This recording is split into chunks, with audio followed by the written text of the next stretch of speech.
Olá, esse é o Poder Entrevista. Eu sou Paulo Silva Pinto, editor sênior do Poder 360. Vou entrevistar o advogado Evaristo Pinheiro, presidente da Refina Brasil, associação das 6 maiores refinarias privadas do Brasil. Evaristo Pinheiro nasceu em Goiânia, tem 42 anos, é formado em Direito pelo CEUB, Centro Universitário de Brasília, e em Relações Internacionais pela UNB, a Universidade de Brasília. Evaristo Pinheiro, obrigado por essa entrevista. Paulo, eu que agradeço. Agradeço aos web espectadores aqui do Poder 360. A gente está sempre às ordens aqui na Refina Brasil para contribuir com o debate.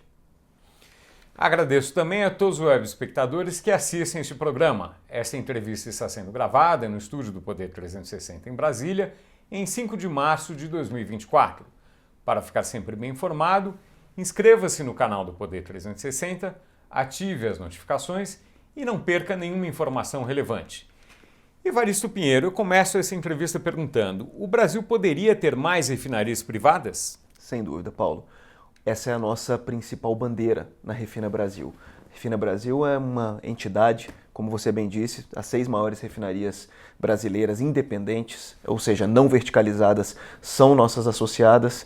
Então nós estamos presentes no Brasil inteiro, né? Região Sudeste, Sul, Norte e Nordeste, exceto na região Centro-Oeste, que não tem, né, refinarias nem da Petrobras, nem independentes.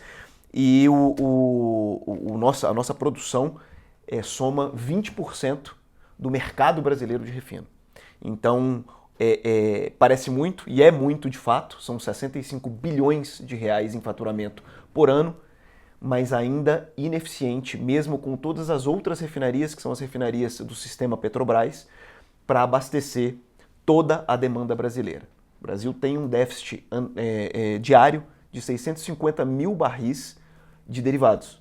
Então o Brasil precisa, né, fazer mais refinarias, investir em novas capacidades de refino, seja novas refinarias, seja capacidades adicionais nas refinarias que já tem, para que o Brasil tenha segurança energética. Mais ainda, o Brasil, se crescer, e esperamos que continue crescendo a uma taxa de 2%, 3% ao ano, vai precisar de ainda mais derivados de petróleo.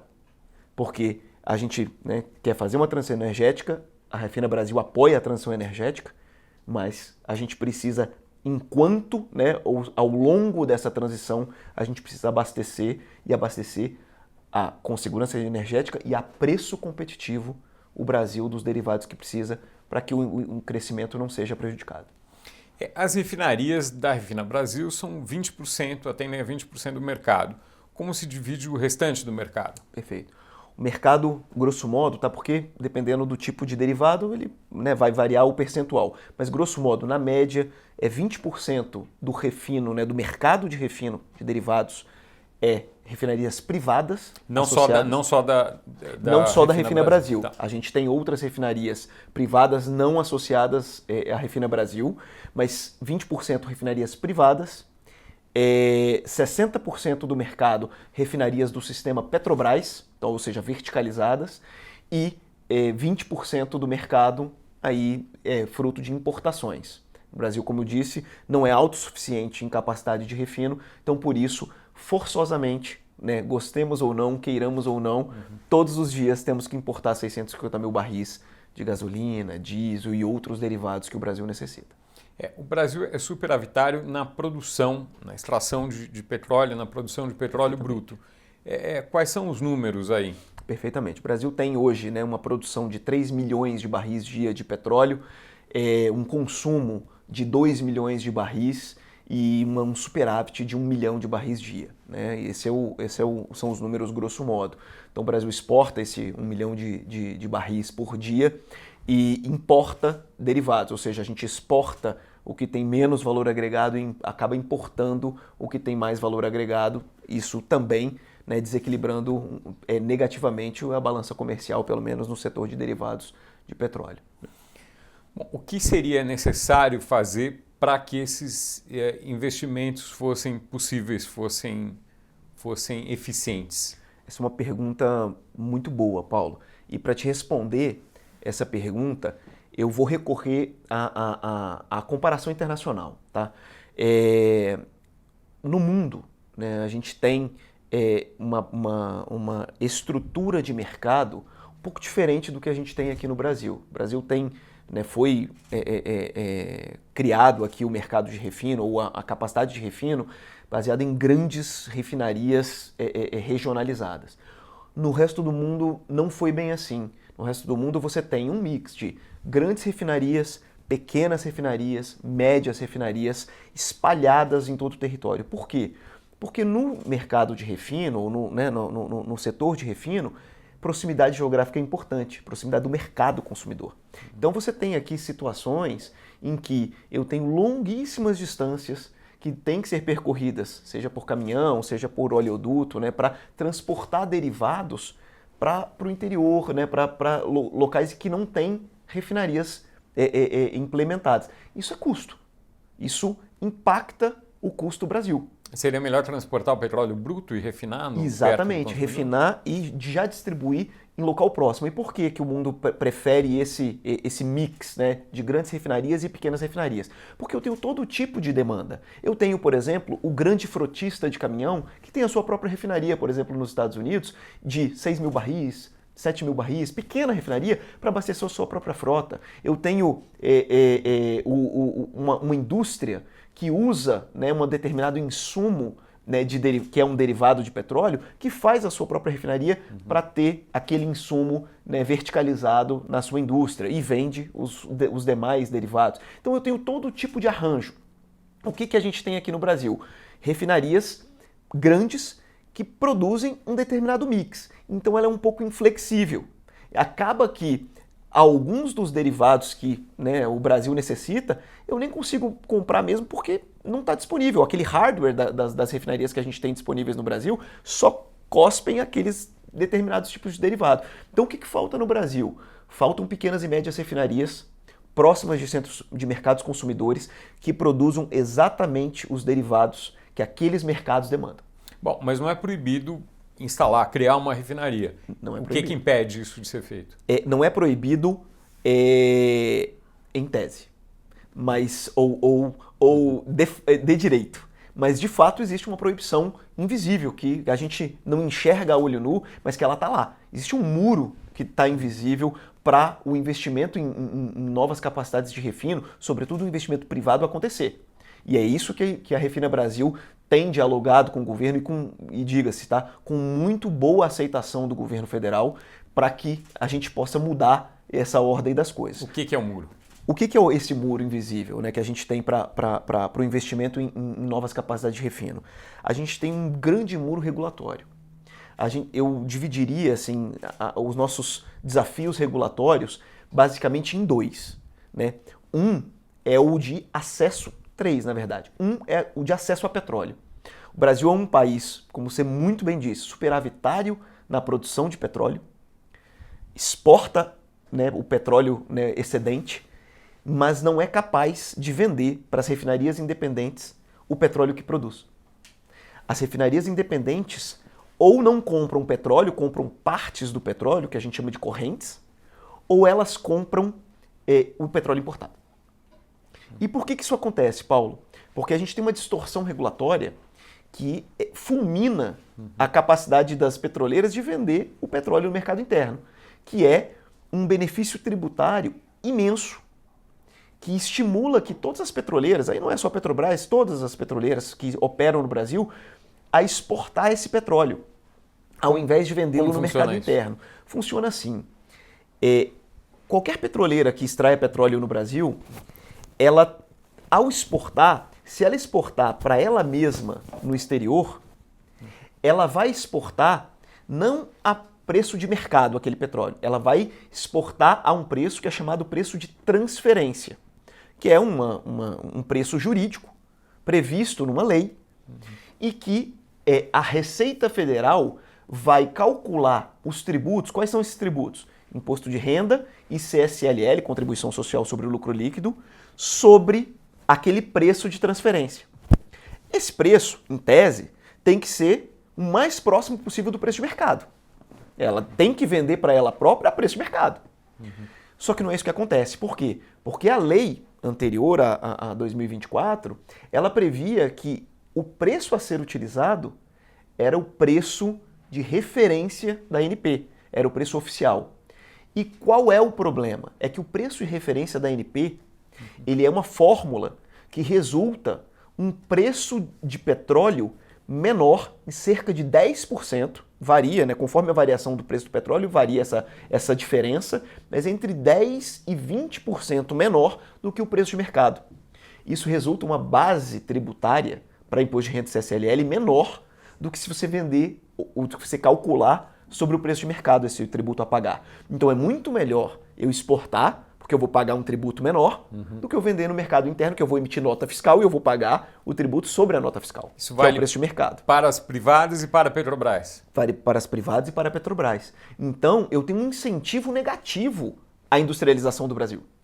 Porque ao incentivar a exportação do óleo cru, ao invés da agregação de valor no país, eu tenho um incentivo à exportação da commodity e não à venda no mercado interno. E como mudar isso? Tem que mudar o preço de referência. Eu tenho que mudar o preço de referência. Não só isso, né? A Refina Brasil tem trabalhado, a gente conseguiu aprovar no ano passado, na nova lei de preço de transferência, uma norma que exime a Receita Federal de usar o preço da ANP como o preço de transferência no cálculo do preço de transferência, né? No cálculo dos tributos. Isso não está em vigor? Isso está em vigor, mas ela apenas exime. A gente está trabalhando agora junto com a Receita Federal e buscando o convencimento na regulamentação. Então, não precisa mudar a lei agora, é só uma questão de mudar agora a regulamentação e a aplicação da norma, né, que é um grande desafio no Brasil. A gente tem trabalhado nesse ponto, a gente conta, né, com a sensibilidade da Receita Federal, até porque ela perde, né, a União perde por ano cerca de 10 bilhões de reais só com o imposto de renda e CSLL decorrente dessa distorção tributária, fora royalties e participações especiais, porque o preço de referência é usado também para calcular royalties, sobretudo, né, para calcular royalties e participações especiais. União, estados e municípios perdem todo ano cerca de 15 bilhões em conjunto de royalties e participações. Mais imposto de renda e CSLL, que são outros 10 a 11 bilhões de reais. Então, essa conta toda beira os 30 bilhões de reais que o Brasil deixa sobre a mesa porque o petróleo está sendo exportado e quando deveria estar sendo vendido aqui no mercado interno e porque nós estamos recolhendo a menor royalties e participações especiais. Em quanto tempo vocês na Refina Brasil esperam que a isso gente esteja espera que resolvido? esse ano a gente tenha uma solução para esse ponto. Não é só isso, Paulo. Esse muro invisível de acesso a petróleo tem outras questões, outros vieses, né? A gente tem questões concorrenciais muito profundas aqui no Brasil. Para além disso tudo, eu tenho, como você muito bem disse, eu tenho um único agente de mercado que é um virtual monopolista do mercado de petróleo, que é a Petrobras. Isso não tem juízo de valor aqui, tá? Não é uma crítica à Petrobras, é a situação de fato. A Petrobras é responsável por 93% do mercado de extração de petróleo do Brasil. A gente tem outros operadores? Tem, mas eles são muito pequenos. Eles todos juntos somam 7%. Agora, isso não vai mudar Isso não em vai pouco mudar, tempo. mas a lei antitrust já tratou isso. Sabe quando a lei antitrust começou a tratar isso? Não foi nem no Brasil. Foi em 1930, com a Standard Oil Rockefeller. A lei antitrust foi criada no planeta por conta de uma petroleira. A Standard Oil era a grande petroleira dos Estados Unidos, do Rockefeller, e ela, pelas suas práticas de mercado, porque era o agente dominante de extração, transporte, distribuição e refino de petróleo, criou-se uma lei antitrust, uma agência de defesa da concorrência e que culminou na cisão da Standard Oil em 5 outras empresas, que aí depois viraram ExxonMobil, Chevron e outras. Então, o que a gente está discutindo hoje no Brasil, a gente está só 90 anos atrasado. Mas a gente tem esperança que a gente consiga entabular essa discussão. E por que eu volto a esse tema aqui? Porque é precisamente a discussão que a gente está tendo hoje. Para que o Brasil cubra o seu gap, e não estou falando de competir com a Petrobras, de vender refinaria, nada disso. O que eu estou querendo dizer aqui é que para que o Brasil cubra esses 650 mil barris dia de gap de importação, a gente precisa ter acesso a petróleo. Esse petróleo tem que ser, obviamente, né? Primeiro não tem um incentivo à exportação. E depois, a Petrobras, como agente monopolístico do petróleo, ela precisa vender o petróleo assim como ela repassa para suas próprias refinarias. Isso está na lei antitrust, tá? Isso é uma prática, né, anticoncorrencial que é chamada vedação de acesso ao insumo. Então isso também nós estamos trabalhando junto ao CAD para que o CAD faça uma investigação agora mesmo. O conselho do CAD determinou o Departamento de Estudos Econômicos, com o qual a gente teve na última sexta-feira com a economista-chefe, doutora Lília, que o CAD promova, que o DE promova um estudo sobre o setor de refino no Brasil. Nunca houve um estudo sobre o setor de refino no Brasil. É a primeira vez. Então a gente espera poder contribuir e demonstrar que essa vedação de acesso ao insumo, e aí vedação é no sentido amplo, tá? Eu não tenho acesso ao insumo, eu não tenho as mesmas condições de preço e volume que as refinarias da Petrobras têm. Isso é contra a lei da defesa da concorrência. O que vocês reivindicam? Que haja uma cota de petróleo, que vocês possam ter acesso a isso? Não, sem cota. A gente reivindica que a Petrobras ofereça às refinarias independentes petróleo nas mesmas condições que ela oferece para suas próprias refinarias. Mas em qual quantidade? No volume que ela tiver disponível. E aí, esse é o ponto. Se a Petrobras tem 1 milhão de barris dia sobrando de superávit, e o mercado inteiro de refino privado brasileiro é de 400 mil barris hoje, dia, é mais, assim, a conta mais do que fecha. Então, esse é a nossa tese. Não para por aí.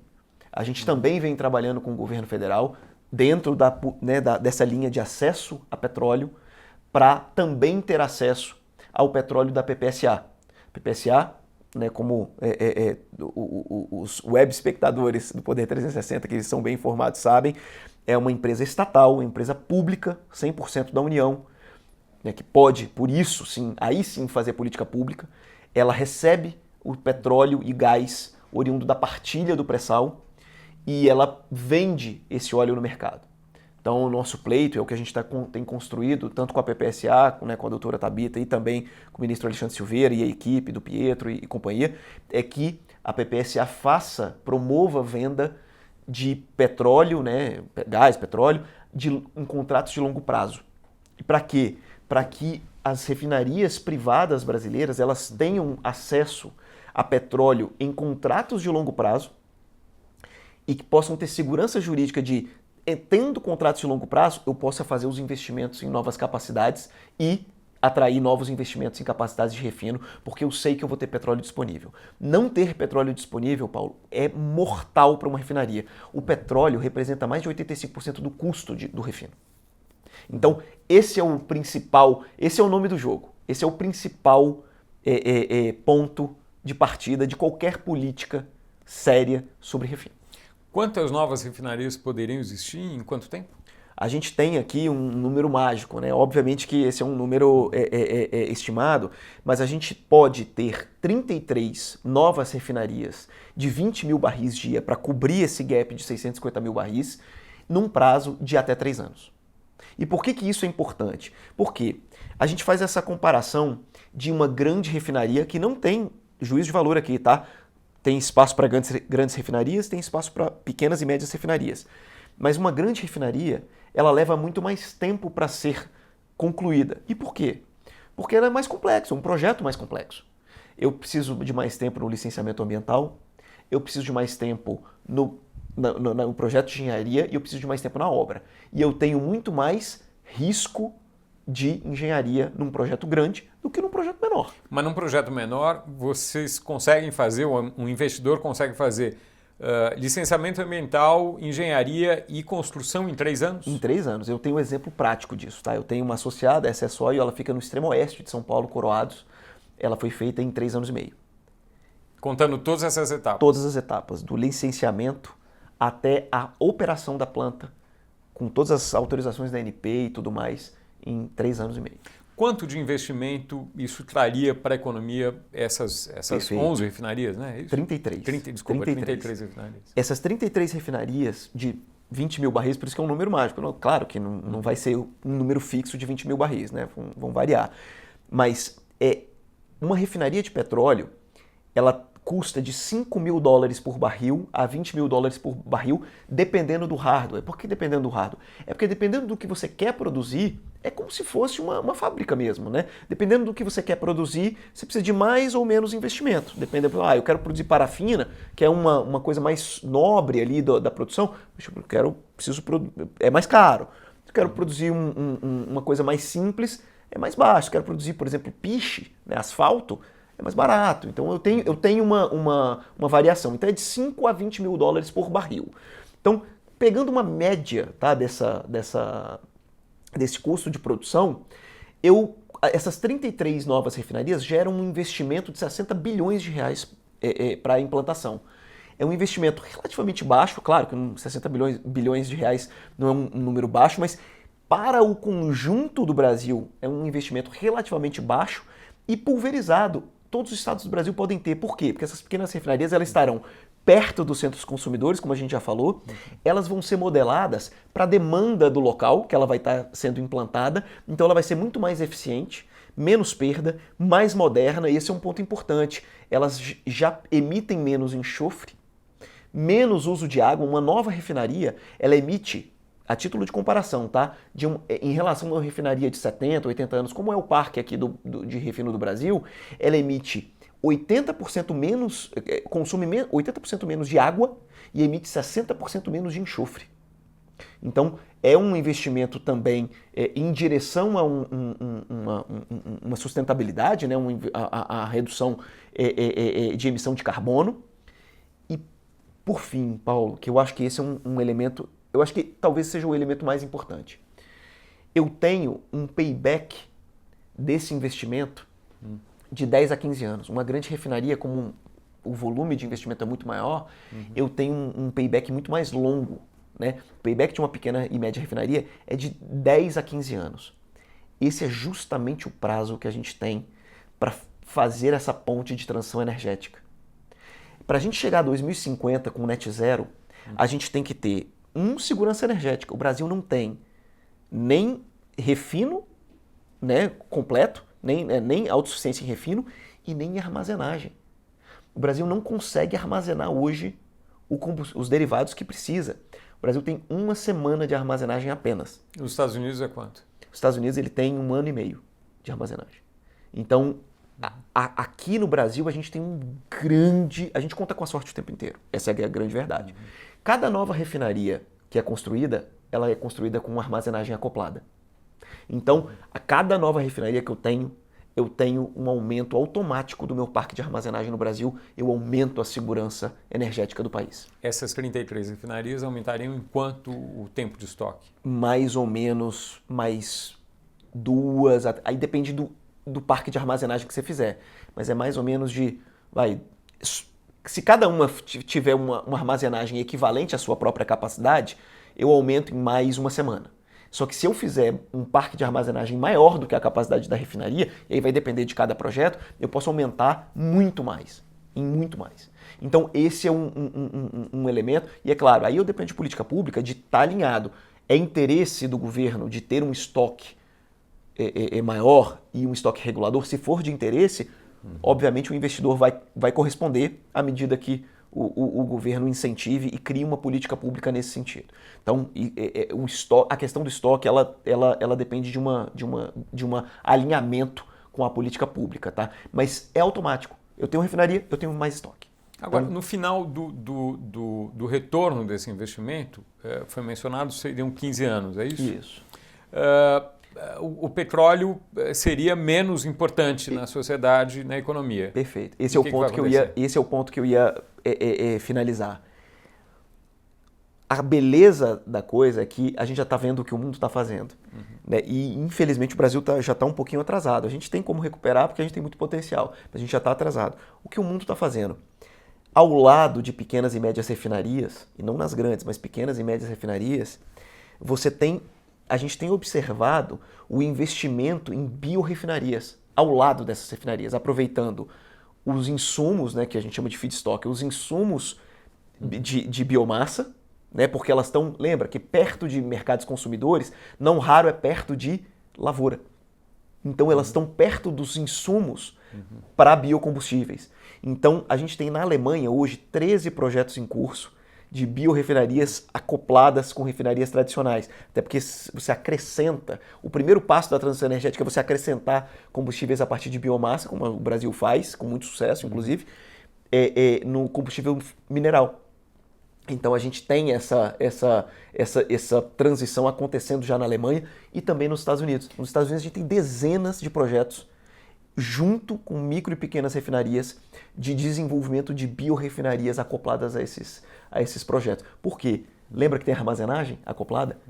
Eu ganho uma escala imensa com isso. Mas uma parte dos equipamentos é comum ou não? Não, uma parte sim é comum, mas o que eu tenho de comum? Eu tenho utilidades, ou seja, eu consigo aproveitar água, gases, eu consigo aproveitar parte das tubulações e aí eu faço o hidrotratamento ao lado. Então, e eu consigo aproveitar a armazenagem. Que aí sim eu posso usar a tancagem também indistintamente. Então, isso é um grande incentivo à transição energética no final do dia. Porque eu tenho um investimento com um prazo de payback compatível com a transição energética e um estímulo automático a eu começar já a estudar e implantar investimentos em biorefino. Criação de empregos, há uma estimativa? Sim. A gente tem hoje, para essas 33 micro e pequenas refinarias, a gente tem uma estimativa de 4.500 empregos diretos e 40 mil empregos indiretos a serem criados. Isso é bastante coisa. Detalhe, né? Todos esses investimentos fora do PAC, nem estão no PAC ainda. Então, assim, para além de todos os investimentos ali que estão ali no PAC, a gente tem um investimento adicional de 60 bilhões de reais adicionais ao PAC. E são investimentos em infraestrutura. Né? São infraestruturas essenciais que o Brasil precisa e não tem. O financiamento, existe financiamento privado para isso ou teria que ser financiamento público? Existe funding privado, ou seja, todas as refinarias privadas que tem hoje, exceto, né, a Mataripe, que foi um fruto do desinvestimento, e a Paranaxis, que foram frutos do desinvestimento da Petrobras, exceto essas duas, todas as outras foram investimentos de investidores privados, que pegaram seus recursos, e a Clara Camarão também não, que foi um desinvestimento da Petrobras. Quer dizer, Clara Camarão, Rean, e Mataripe e Paranaxisto não. SSOil, Daxoil, Brasil Refino, todas essas são fruto de investimentos de pessoas físicas, que foram, pegaram seus recursos e investiram. O que a gente não tem hoje? A gente não tem financiamento bancário para isso. Por quê? Porque todos os investimentos em refino que a gente teve até hoje no Brasil foram feitos pela Petrobras. A Petrobras não recorria ao financiamento bancário para isso. Ela emitia debêntures, bônus no exterior, etc. Então, ela se autofinanciava. Os novos investimentos vão precisar de investimento bancário. Então, até isso estimula a economia. Por quê? Porque você vai estimular os bancos a criar novos produtos, as seguradoras a criar novos produtos para o parque de refino brasileiro. Isso vai servir, sabe para quê, Paulo? Para as biorefinarias. Também não existe produto para biorefino hoje, nem financeiro, nem de seguro. Então, é um grande ecossistema que o Brasil pode explorar ao abrir o investimento em refinarias privadas. E não é teórico, tá? Isso não é teoria. Eu gosto de dizer isso. A gente teve nos Emirados Árabes Unidos, né? A gente teve também no Fórum Econômico Mundial, e há demanda de investidores estrangeiros buscando entender se há ambiente de negócios para investir em refino privado no Brasil. Por quê? Eles não estão querendo investir em algo do passado. Eles querem investir em refino porque sabem que existe uma demanda não atendida aqui no Brasil, mas eles querem investir no biorefino. Eles querem se posicionar para serem investidores em biorefino. Então esse é um potencial que não é teórico, a gente está vendo acontecer. Agora, esse crescimento do crédito privado potencial seria suficiente para atender os investimentos ou precisaria de financiamento público também, BNDES, etc.? Olha, a rigor a gente não precisa de BNDES para isso. As pequenas refinarias são investimentos que podem ser suportados tanto com emissão de debêntures de grupos já constituídos, quanto com investimentos privados. Agora, é claro, dentro de linhas tradicionais, sem subsídio, tá? Eu acho que esse é a pergunta de fundo, né, da sua questão. Não precisa de subsídio para isso, tá? A gente não precisa, com as linhas tradicionais do BNDES, que não tem subsídio, tá? TLP é NTNB mais spread. Não tem subsídio nenhum nessa linha. Pelo contrário, é uma linha mais cara do que algumas linhas bancárias tradicionais a gente tem. Tem alguma vantagem, né? Senão Tem. Não iria o Qual que é a BNDES. vantagem que o BNDES oferece? Prazo. O BNDES hoje ainda por conta de todos os riscos que a gente tem aqui no Brasil e do custo Brasil, é a única linha de longo prazo que a gente tem. Os bancos de fomento, né, em geral, são as únicas linhas que dão longo prazo. 15 anos, 20 anos para pagar. Então, o que a gente precisa no Brasil, você sabe o que a gente precisa? Tanto na banca privada, comercial, quanto nos bancos de fomento? Project Finance. A gente precisa desenvolver um mercado de Project Finance no Brasil. Explica Project Finance Tá. para os... O Project Finance é uma modalidade de financiamento que ela é baseada nos recebíveis do projeto que está sendo financiado. Então, por exemplo, eu vou fazer uma refinaria nova. Eu sei que aquela refinaria tem contratos de longo prazo de venda de derivados. Então eu pego aqueles contratos, olho, faço uma avaliação financeira, falo, olha, esses contratos pagam um eventual financiamento da implantação daquela refinaria e ainda sobra lucro. Tá bom, vou financiar com base nesses contratos. Eu não vou pedir garantia adicional do patrocinador daquele projeto, eu não vou pedir imóvel, garantia real daquele patrocinador. Eu vou tomar como garantia aqueles recebíveis.